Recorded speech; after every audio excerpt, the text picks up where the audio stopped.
Hey everyone, in this tutorial I'm going to show you how to model organic shape like this using SubD tools in Rhino. So without further ado, let's start. So I'm going to start by going to the top view, so double click to maximize the top view. Then I will start by drawing an ellipse, so choose the ellipse from here. Let's draw the first radius. Let's set it to 10 meters, so type 10, then click. And for the second radius, let's set it to 5 meters, so type 5, then click.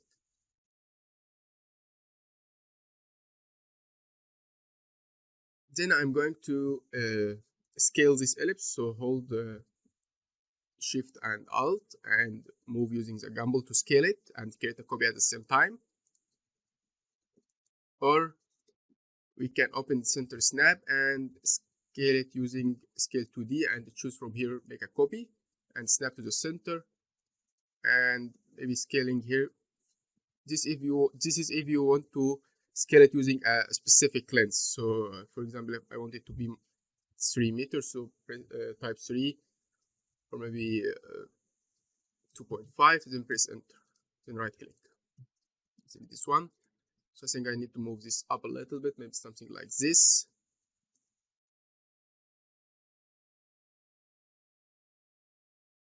Let's now create an array. I'll take these places here maybe. Then let's draw a reference line here for a distance of maybe 6 meters. Then click, then right click, finish the command. I will select all everything and choose radial array from here. So pressing this arrow and choose radial array or polar array and choose the point. And the number is gonna be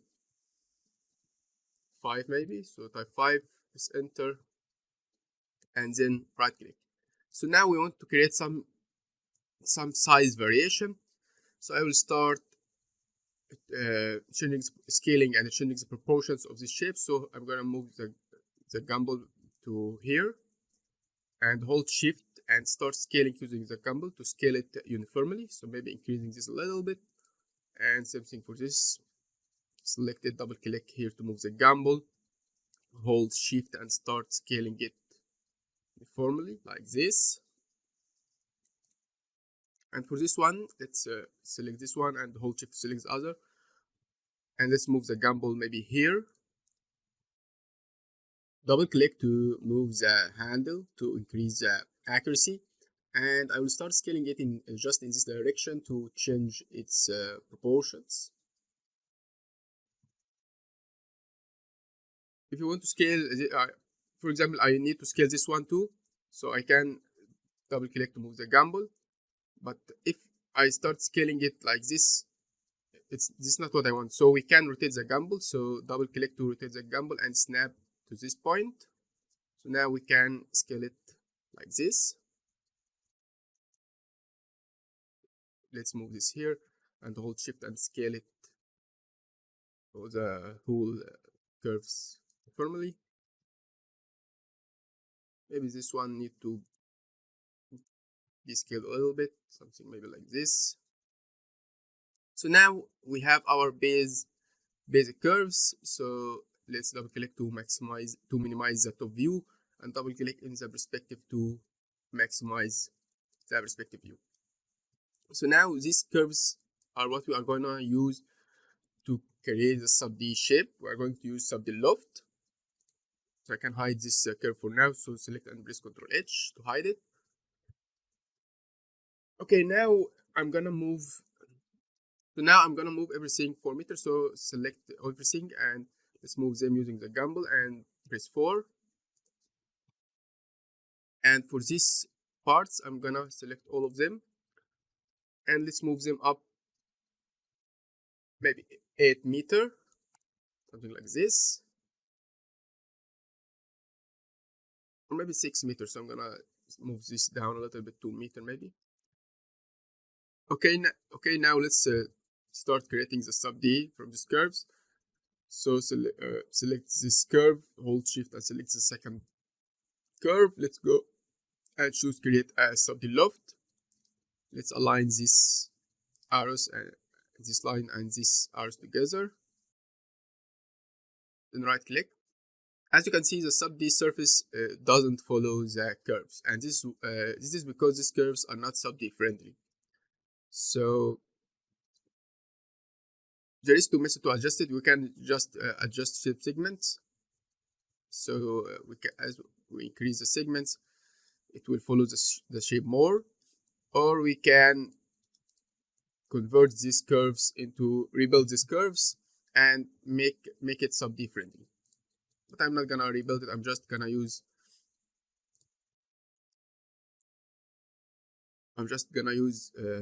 adjust shape segment and set it to 8, and let's add a division between shapes. Set it to 2. Press OK. Right click to bring the loft command again. Select this curve, right click. Let's align adjust this line. Right click, adjust shape segment, add 2 division here. Press OK. Right click to bring the command again. Select this one. Right click, adjust the lines. Okay, escape. Right click to bring the command again. Select this one. Adjust the lines. Right click, adjust segment to OK. So as you can see, I'm just repeating the processes for the remaining shapes. And I'm using right click to bring the command again to save time. Okay, so you can press tab to switch between flat and smooth mode. Okay, now we want to connect these shapes together. So to connect them, I'm going to use bridge. So hold Control Shift to select the faces, and this came here and choose bridge. As you can see here, it connects them together. Right click to use the command. Then okay, so Control Z. I want to add an edge in the middle. So hold Control Shift, select the 2 faces, choose bridge, and you can add as many segments as you want in here. I just want to add 1 segment, so set the segments to 2 to have a segment here, and press OK. Hold Control Shift, select this one, and delete. Okay. And by the way, if you don't want to keep hold Control Shift to select sub object, you can come here to the selection filter and choose and open the SubD object. So now you automatically can select the faces without holding Control Shift. This can be useful too. So for this one, let's select this face and hold Shift to select this one, and let's create a bridge. Segment 2, right click, same thing here, right click, same thing here, right click to bring. I'm using right click to bring the command again, and here right click. So I'm going to select these faces. So hold Shift and select all these faces, and then press delete. And I'm going to delete all these faces too. So to select this whole loop, you can select this one, then hold Shift, select this one, and double click to select the whole loop. Then press delete. So now I want to create to close this part. So the same, double click to select the whole loop, edge loop, and choose fill hole. Let's try to set it to automatic. Right click. It looks fine. So okay, yeah, this is good. Okay, now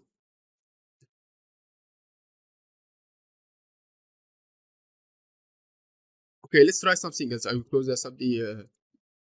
Now I want to create some kind of height variation, so I can select everything, select the SubD object, and let's go to the SubD tools or transform tools. I'm going to use cage edit, choose bounding box, C plane. Let's increase the points in X and Y, maybe setting X to 8 and the Y to 8 too. Then right click. So now we can start playing around So I can select all this point. Let's double click to move the gimbal maybe here and start scaling. Okay, I will just hide the curve. So type SELCRV to select all the curves, then Control H to hide them. Let's select the cage edit again and press F10 to show the control points. Let's select all these curves, double click to move the gimbal. Let's move it here and start maybe creating something like this. And maybe here, select all these control points. Let's move the gimbal, double click to move the gimbal maybe here and start scaling it here a little bit.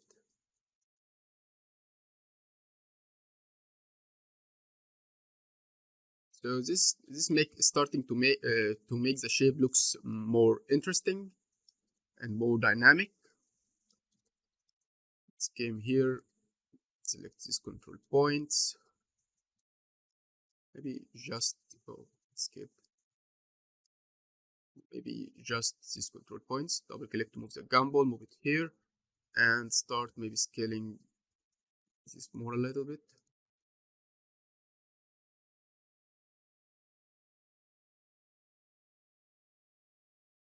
Maybe scaling this one too. Select these points, double click to move the gimbal, move it here, and start scaling this a little bit. Then press escape. Okay, now the shape looks way more dynamic. Select this one and hide it. But now I want to create few adjustments for this ellipses. I want them to be planar. So let's open the SubD object selection and double click to select this whole loop. And here in the align, let's go to the align object and choose to fit plane. Okay, so now we can't use that. I will delete the cage edit because if we create any adjustment to this to the SubD object, it will make this it will make the SubD object released from the cage edit. So now if we did anything in this cage edit, the shape is not going to be changed. So we can delete it, but let's hide it. I'm gonna hide it because we can use this cage edit to bring the shape back. So in the transform tools, here is the cage edit. There is extract original captive cage. So if we select it, as you can see, it brought the original shape back. So let's just hide it. Hiding it will make us able to came back if we wanted to do some kind of adjustment or something. So double click to select this loop, choose align to fit plane. Same thing here. Right click to bring the command again, fit plane. Double click, right click to bring the command again, fit plane. Double click to bring the command again. Choose to fit plane. So now all these parts are planar. There is another thing that I want to adjust. As you can see, now there is some kind of curvature here. I want all these points to be in one line. So to adjust them, let's switch to the flat mode. Select this edge, hold shift and select this edge. Choose align, choose to line, and let's draw a line here. So as you can see, we bring them back to one line. Let's do this to the remaining lines. I will speed this part up a little bit to save some time.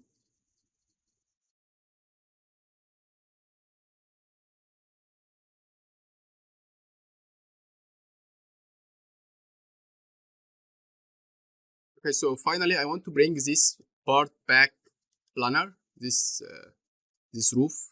So I'm going to select all these faces.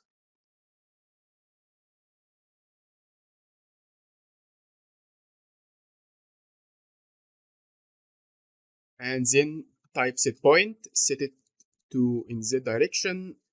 Let's align it maybe something like this.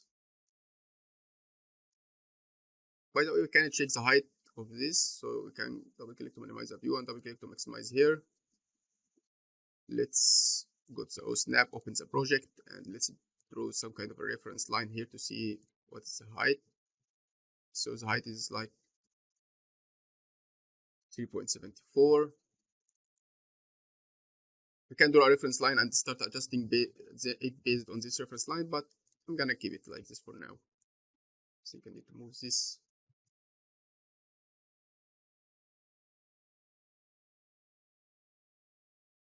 I want to insert a SubD edge around the whole roof. So select insert SubD edge and select all the faces of the roof.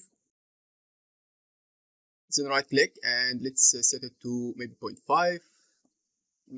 This looks a little bit large. Let's say 0.3 maybe. Then right click. As you can see now it's more flat. Now I'm going to make these edges hard crease.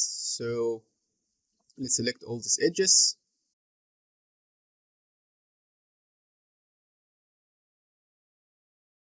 And then let's go up here and right click to make it hard crease. So we have this hard crease. So now I will go to the top view. And I want just to start adding some kind of curvature here. So I'm going to move these edges a little bit like this.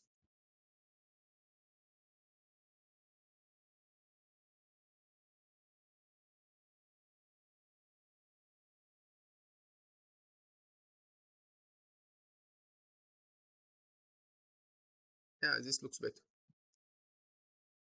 Okay, now let's finalize the shape. So I think I will add another. So double click, select this whole edge loop. Let's extrude it. You can extrude it from here. Have something like this. Maybe extruding it like 2 meters. Then let's scale it. So hold shift and scale it to something uniformly like this. So let's double click, select this whole edge loop and let's make it hard crease. Have something like this. Yeah, I think this looks better. So now we'll select all this to create the walls. Let's extrude it maybe 4 meters or 3.5. Let's just make it 3. Double click here. Let's make this hard crease. Right click. So I'll just go to selection folder, close up the object. I need to move this up. Selected. Choose move.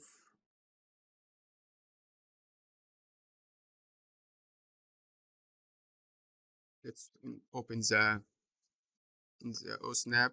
Let's open the grid snap and snap it here to be in this plane. So yeah, this looks good. So now if you want to import this to Revit, you have to make sure it's a closed poly surface. So you have to let's type the NURB command and make sure to set the delete input to no in case you needed to adjust the SubD object again, and then right click. So let's select the NURB surface. Let's add a curve, type cap. So now it's closed poly surface, and let's type merge all coplanar faces. So now we can simply import this mass into Revit and start making adjustment to it. And by the way, if you want to make this edge smooth, not sharp like this, we can use the soft crease and maybe make it 50%. Right click. So yeah, this looks better, I think. Okay. I just want to show you a few more things that you can do. You can start adding maybe some kind of edge here. So if you hold Control Shift and start scaling it, let's close the grid snap. Double click, select the whole loop. You hold Control Shift. You can add some kind of an edge here and maybe extruding it down like this to add more details to the shape. But that's enough for today. Thank you for watching and see you later.